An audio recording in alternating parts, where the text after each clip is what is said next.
Tonight on the Tom Kelly Show, the not podcast, but personality nominated for the Best of Long Island is here with his longtime mentor, former Rosie O'Donnell Show producer, author, New York Times bestselling author, Janette Barber. There's your tease. We're going to talk about guys on Long Island who will ruin you, performing on Long Island. We're going to go a little extra hard on the Long Island stuff because I haven't done Long Island content. And then what else? And then, we're going to talk about how you can help me be the best Long Island internet personality according to the Best of Long Island. Have I used the word Long Island enough? Let's start the show. The Tom Kelly Show. Everybody, I want you to go to the Tom Kelly Show. I want you all to know about the Tom Kelly Show. Here we go. Who wants the podcast today? You are experiencing the Tom Kelly Show. I have 3 cameras set up if you're watching this on YouTube. And so now I'm going to look straight into my close-up just because I can. I'm here with my friend Janette Barber, and she's been on the podcast lots of times. And at this point, when you get into Tom, why do you podcast? Honestly, I would do it more if I had friends like Janette coming by the apartment more often. It's at this point for me, I feel like the podcast, it's at its best when it's a recorded BS conversation with a friend, and that's you. I really think I can come up with a lot of BS. So, yes? Yeah, that's... You know. Actually, do you listen to the podcasts that you're on after you're on them? No. No, why not? You don't care, or... Yeah. Okay. Well, I was there, so I kind of knew what it was. When it was TV a long time ago, I had to see it immediately to find out if I was any good. Okay, that's what I'm saying. Yeah. But you get older, and if I wasn't good, there's really nothing I can do about it now. Okay. See, I watch it nowadays. At first, I watched it because I was insecure and would want to see if I was good. Yeah. I would want to write down what was good, and then I would want to recreate what was good in the future. And now I'll watch something I'm on 1,000 times because I want to clip it. There's a clip there. That's a big thing now with these internet things is everything's as good as the clip, you know? And actually, talking about what we're good at, I did not tell you this news. Okay. And I could tell you're not checking my Facebook because you did not ask this news. I didn't know that you had broken. Oh, you didn't know I broke my arms, my wrists, And for legal reasons, the lawyer has asked that I stop talking about this stuff on the internet. But I'm allowed to take the casts off. That's the right way to say it. I now wear the cast when I'm sleeping. We could argue about He knows when you are sleeping. No, and you know, it's funny. I'm just waiting for this to be played in a courtroom one day. There's pain. When something horrible happens to you, you have 2 choices. Actually, you can either make it the worst thing that ever happened to you, or you could try to fake it and make it the best thing that ever happened to you. And I actually had this moment at a wedding. We were talking about weddings and your aversion to them. I hate them. Okay. And you're the one who helped me pursue the idea. I hateweddings.com 20-something years ago, which I still own. Yeah. But back to me. Funny wedding story. I'm at now my cousin's cousin Courtney's wedding in New Haven. And because I am an invalid, I needed to be driven to the wedding like the elderly aunt that I have become since my bike accident. I'm not supposed to be driving. It hurts. It only hurts when I do things is sort of my expression with the arms. And but if I could just sit still, not do anything, and not have to make money, I am doing great. Thanks for asking. So I get driven up to the wedding and had a great ride. My cousin Kelly drove me. My cousin Jennifer, she was in the back. My niece Olivia, she was in the car. And the deal was my cousin Jennifer was going to go on to a separate stop in another car with her husband to go see her daughter at college. Okay. Is this making sense? Yes. You know, my cousin Jennifer left at 9. I'm supposed to leave with my cousin Kelly at noon. I do a 3-hour walk around New Haven. We all get to the car. We all have our bags over our shoulders. And then my cousin Kelly goes to open the door and the car door won't open. And she goes, oh no. My cousin Jennifer took the key of the car out of my cousin Kelly's purse to Stores, Connecticut, and left the key with her. The key was on her person an hour and a half away. Oh my God. And there's this moment where everybody is having a meltdown. My niece has plans with her brother that she doesn't get to see. Well, my cousin Kelly had plans with her boyfriend. And me, I'm now Mr. Positivity. Like, well, we could go for another walk for an hour and a half. I love New Haven. And everybody is just giving me you could just tell I'm being a little too annoying. And it's funny, my other nephew, who was going to a different point, and part of why I needed to ride was I can't carry bags right now. I can't carry more than 3 to 5 pounds. I told my nephew, Luke, I'm like, Luke, take my suit and I'll come pick it up in a week or two. I don't know if I can last another 2 hours with these people right now. I don't know if they're going to be peppy or not. And I had the smartest thing I said to my niece was, so when something bad happens to you, you could either be miserable about it or you could fake it and be happy. And now, to our credit, the weather was great. We faked it. We had a nice afternoon in New Haven, but you have to make that decision. So that's what I'm doing with the wrists. And what's funny is instead of driving the key back, I thought we were doomed. My cousin hired an Uber. Really? And the Uber driver drove the key back himself unsupervised with no passenger in the car. Wow. And turned out to work, and it was great. I would not have trusted it. Like, is that insured? Is that legal? Does that violate Uber policies? Like, what would happen if the guy just hit cancel ride and then came back to pick up the car later? I mean, I guess there's a paper trail. Well, there is, because she's paid him. Yeah. And she would be able to cancel the transaction on the credit card. And then they could track through Uber if the car disappeared. Right, and he could get in trouble, and maybe there's no reason. This isn't Uber, but I was in Havana last year, and Havana, Cuba. Havana, Cuba, and we had no crime there. Well, there's very little crime there. You know why? You know what they don't have there? Drugs. There's like no drugs. Really? And you don't. I felt incredibly. I banged the microphone. Not in a dirty way. You have to pay extra for that on the Patreon. Yeah, exactly. But we had in the Airbnb, there was a safe for the money, and the money, you've got piles, because the amount of Cuban pesos it takes to make. Okay. It's like paying in pennies. Oh my God. I have pictures of like piles of money on a table. So we locked it all up in the safe that didn't have a combination. It had a key that George put in his pocket. Oh no. And then we came home, and there's no key. And so there's no way to get all of our money and our passports. And we called, the cab driver had given us his card, and the Airbnb, because you can't use American phones or American credit cards or American banking in any way, shape, or form in Cuba, not because Cuba won't let you, but because the United States won't let you. So we had this broken down phone, but we called the cab driver, and this lovely man went out and searched his entire cab and found the key down the back of the seat, and came and brought it to us. How did you find him? Because it was an electronic cab, or how did you? No, we just hailed him, and then he gave you his card. If you need, everybody will. Oh, gotcha. Yeah, if you need it again. But like, I do think that although I hate humanity in general, individual people are almost always wonderful. If you give them the shot to be decent.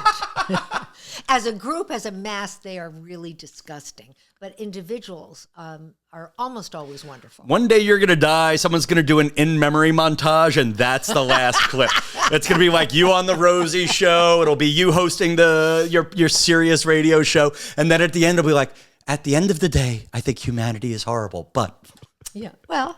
And then it's going to slow motion to a still story. It'll be like Janette Barber, 1965 to 2026. I give you another year. Yeah, misanthropist. I give you another year. I'm definitely going to live longer than another year. You think so?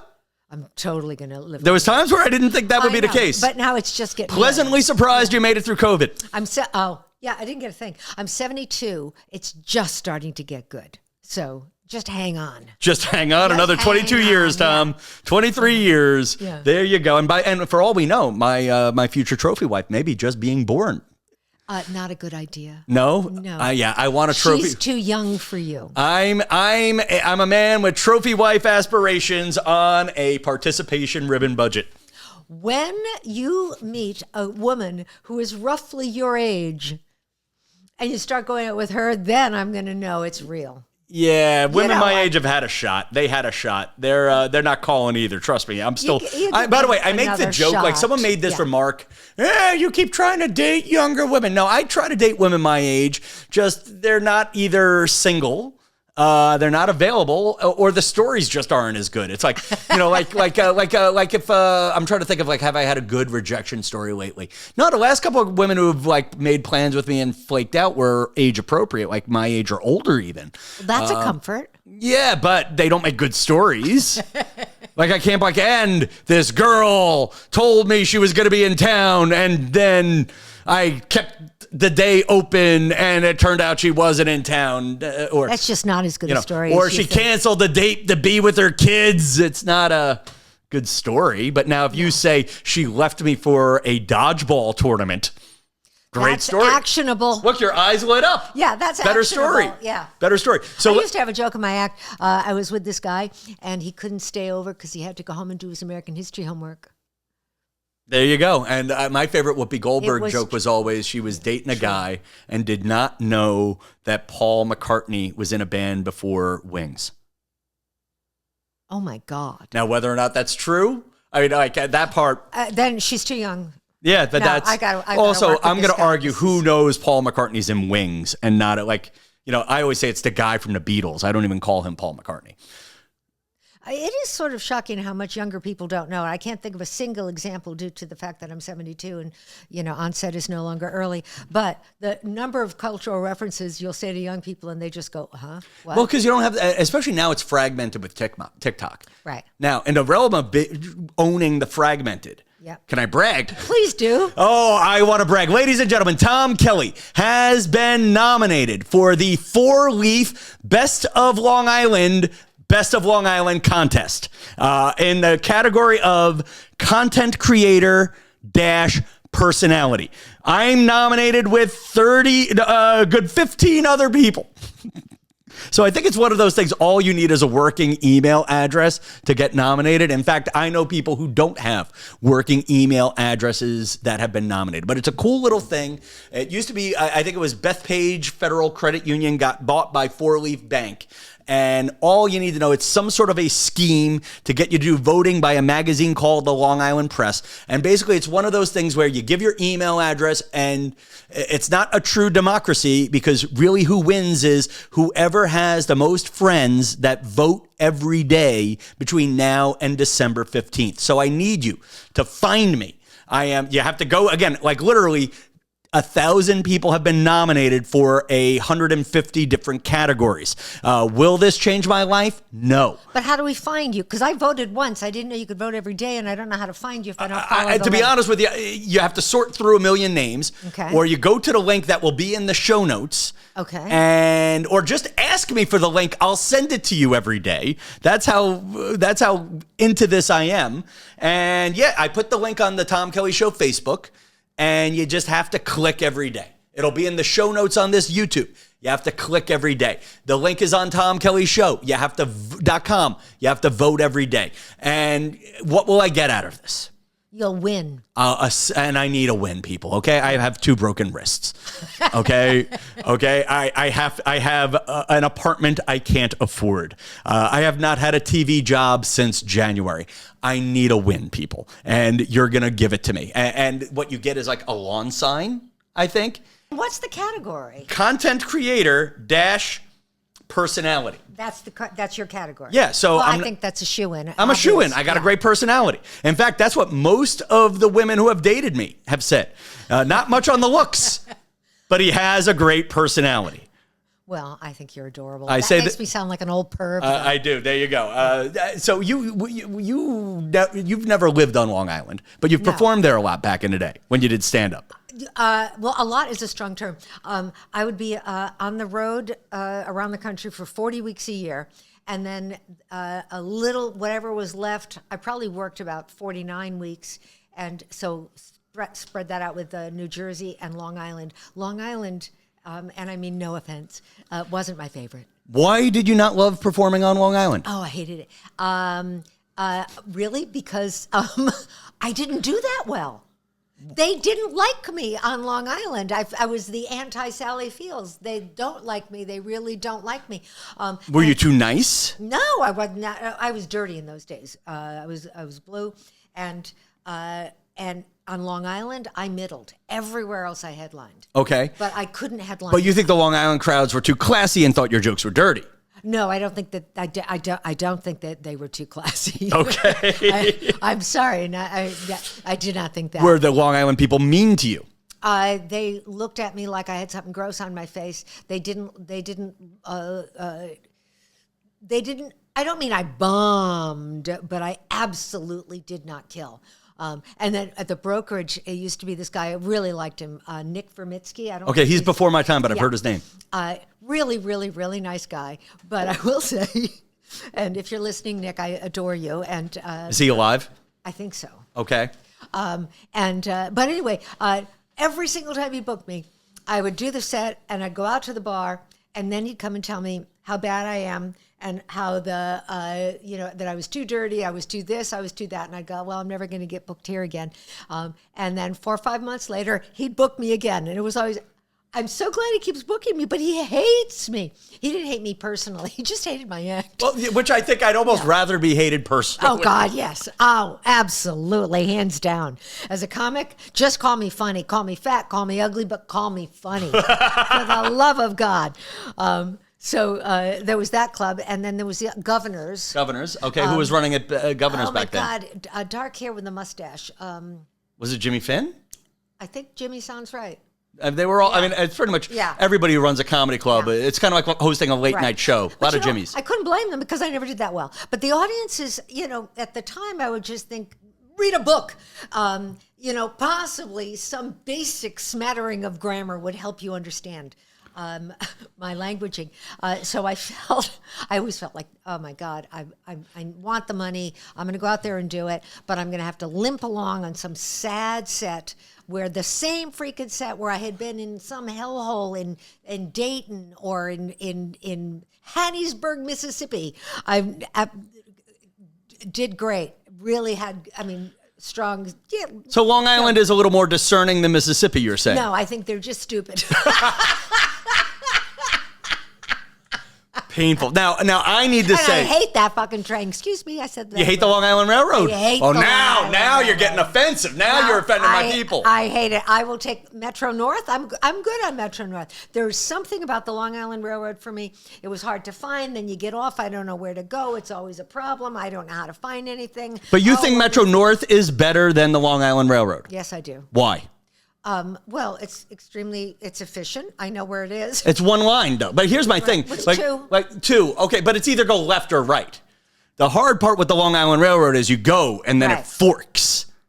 So if you're on the New Haven line, odds are you will wind up somewhere between New York City and New Haven. Right, and the other one somewhere between. Because now if you go east on the Long Island Railroad, you leave Penn Station or Grand Central, you could either wind up between here and Montauk or between here on the North Shore on Orient Point. You could wind up in a lot of different directions. I always found it confusing. I didn't know how to get anywhere, and everything is too far away. Long Island needs to move closer because you finish a show in the dead of freaking night, and then you've got to go and stand in a wind tunnel at night. The stations are tough. Not to die, and then you get on a train that will crawl and pause and rest. It must stop to read. No one else in the club did, but it just.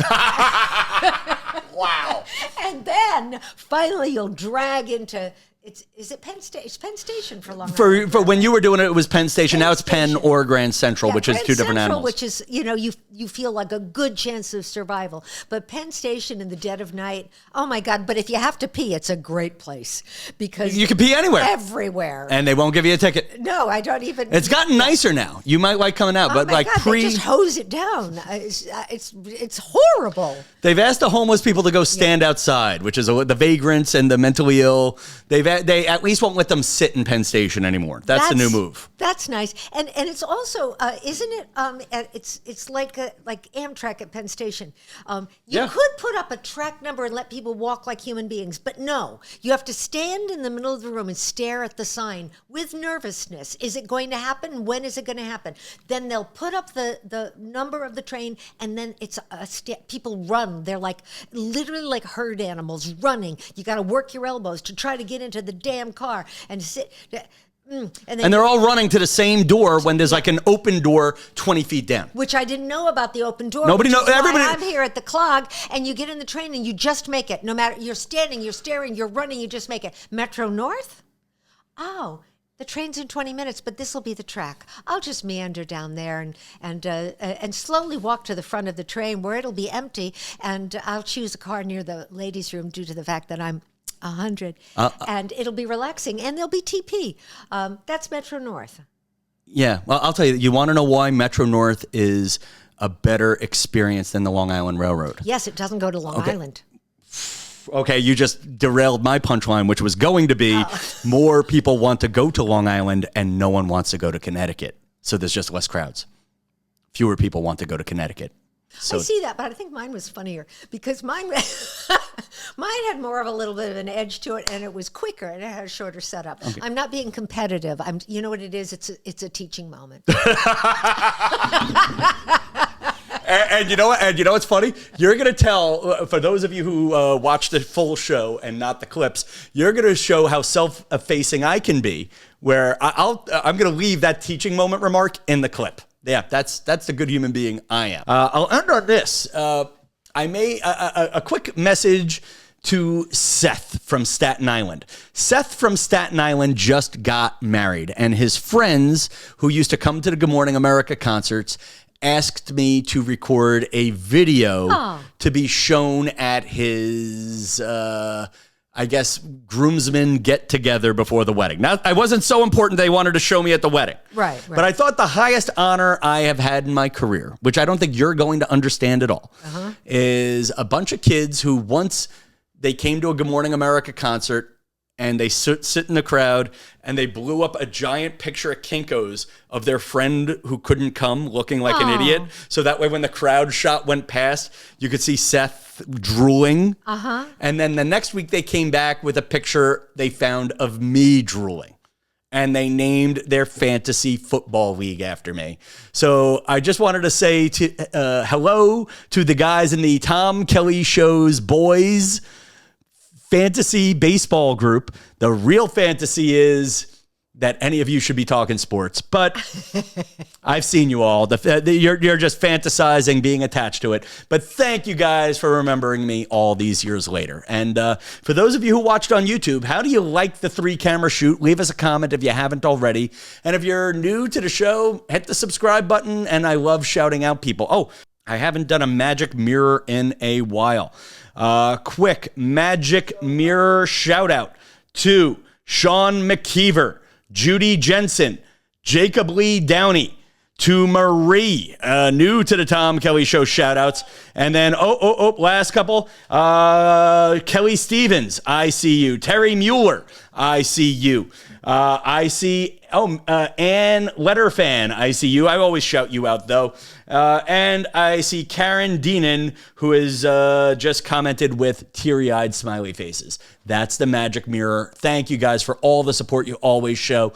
New Instagram videos 3 times a week. I love the comments there. I'm trying to do a new podcast every Sunday, and especially on Best of Long Island. If you have a chance to vote, show love where love can be shown. And until next time, good night, Metro North.